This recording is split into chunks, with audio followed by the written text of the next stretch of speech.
I'll never forget those sirens in my rearview mirror, the sound and how my heart dropped in that very moment. David Tyree is a Super Bowl champion, but years before he achieved his Super Bowl victory, David was living an out-of-control lifestyle. Being asked to get out that car and them searching the car and pulling out that half a pound of marijuana. And it was a deflating moment in my life. I've been no stranger to struggle. I've made my share of mistakes. My foolish heart led to trouble, but I followed anyway. David Tyree began a new chapter in his life that night. He's going to share what happened that changed him on this episode of GPS, God, People, Stories. I'm Phil Fleischman. And I'm Jim Kirkland. You'll also hear from Billy Graham about the importance of making changes in your life. Because you see, only one God can occupy the throne of your heart. It's either the world and its pleasures and its gods, or it's Christ. Which is it for you? Hear the rest of Billy Graham's message a little later in this episode. And if you would like to know more about Jesus Christ at any time while you're listening or even later, we have a website that you can go to. It is findpeacewithgod.net. One more time, that's findpeacewithgod.net. GPS. God. People. Stories. That day, we were the underdogs. It was a game many thought was over before we even played. David Tyree's claim to NFL fame is known as the helmet catch. It was Super Bowl 42, February 3rd, 2008. The New York Giants were playing the undefeated New England Patriots. Late in the fourth quarter, Giants quarterback Eli Manning threw a pass downfield, barely avoiding a sack. As I look back, it was easy to see Eli was under duress. I knew I was open, but I wouldn't be open for long. David Tyree jumped up, pinned the ball against his helmet, and held it there as he was tackled. It was a catch that gained 32 yards. The Giants were down 4 points when David made that catch. They ended up winning the Super Bowl 17-14. David Tyree was the unlikely hero of the game. He'd only caught a few passes all season, which was actually the norm for him since being drafted out of Syracuse a few years earlier. The New York Giants drafted me in the 6th round of the 2003 draft, and it was everything that I was looking for, and I just enjoyed every moment of it. Years before the famous helmet catch, when David was first entering the NFL, he also began to make some bad choices. Most people would like to think that, money would solve all your problems. And I found that the money only multiplied the evils that were in my life. It just gave me access to more of the things that I craved the most. If I didn't have marijuana, now I'm able to buy all the marijuana that I wanted. I was one person in public and a totally different person in private. David managed to have a successful first season in the NFL and was named Special Teams Rookie of the Year, but his drug and alcohol use was spiraling out of control.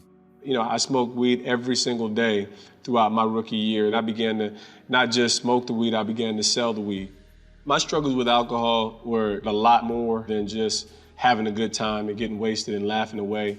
There were times where my blackouts, led me to places where I woke up the next day and naked in a bed and not knowing what happened the night before. There's one night in particular, though, that David Tyree clearly remembers.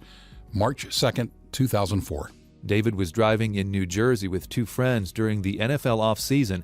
He was speeding, and police pulled him over. I'll never forget those sirens in my rearview mirror, the sound and how my heart dropped in that very moment. Being asked to get out that car and them searching the car and pulling out that half a pound of marijuana. And it was a deflating moment in my life.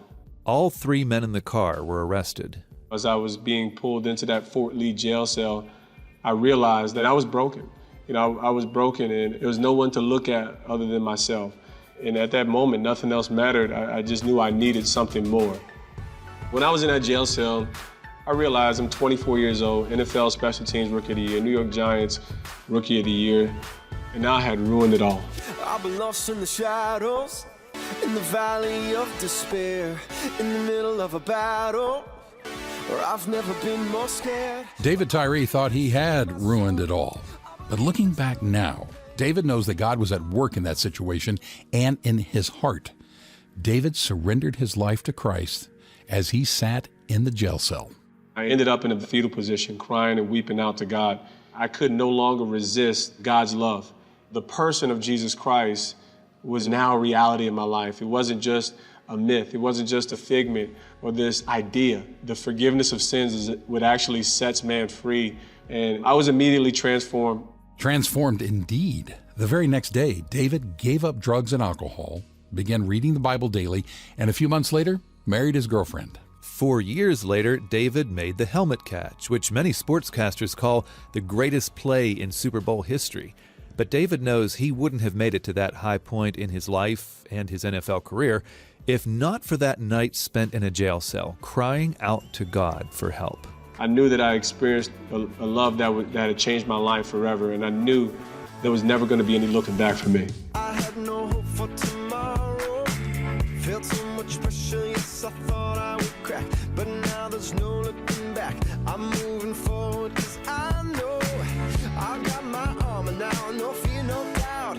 Gonna shoot me down, down, down, down, down, down. Now I'm bulletproof because of you. What about you?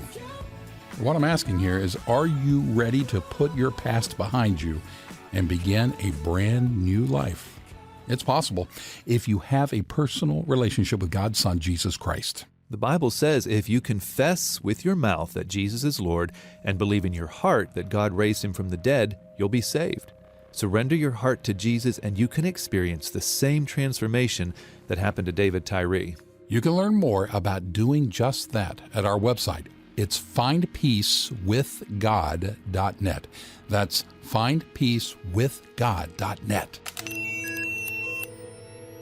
You're listening to GPS, God, People, Stories, a podcast production of the Billy Graham Evangelistic Association.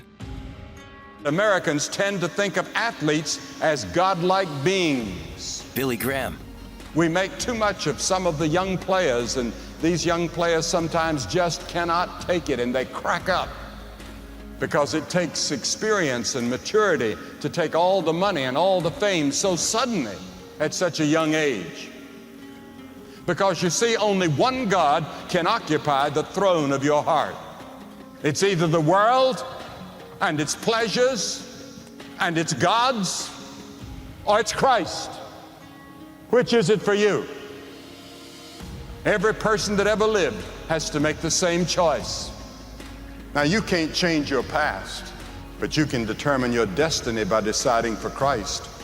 He died on the cross so that all the sins you've ever committed, all the things you've ever done wrong, are forgiven. Jesus Christ said, I am the way. Come to Christ.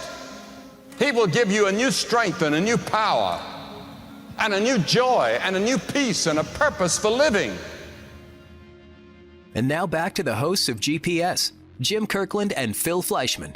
Would you do us a favor? Could you be praying for victims of flooding in Illinois, West Virginia, and Wisconsin?